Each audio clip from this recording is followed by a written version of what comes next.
YouTube समस्त दर्शक बंधु मानक मो तरफ नमस्कार। मु मोर तृतीय कविता विरह प्रेमिका आवृत्ति करने को जाऊँगी। जदि आपण मानक भल लगे सब्सक्राइब लाइक एवं शेयर टिके करेंगे।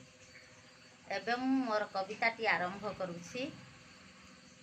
नाली गोलो गोलो सकाळ रेत में फुट टिकी फूल होई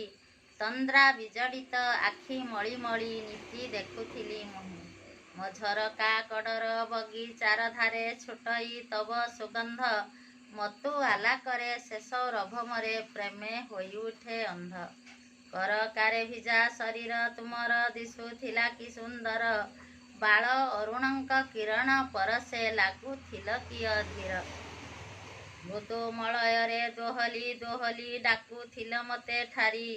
भाबुथिली मने मृग नयनी की कटाक्ष देउछि मारी स्मित हास्य हसी गली तब पासे सादरे नेबी साउंटी जानी तो नथिली तम प्रेम स्पर्श अन्य को देइछ भेटी प्रथम जवने करी आशा लभिबी तब सानिध्य भावना राइजे कविता लेखिबी गढ़ाइबी प्रीति सौध एबा जानी थिला मो मन कल्पना कल्पनारे हेब भरा साउंटिबा पाई हाथ बढ़ु बढ़ु अन्य कारे देल धरा सागर बेलार सामुका राशिरे सौध निर्माण करी मो मन मंदिरे बसाई जतने रखी विमोराणी करी अंतरर जते अव्यक्त वेदना कराल लहरी धरी भांगी देईगला मो स्वप्न सौध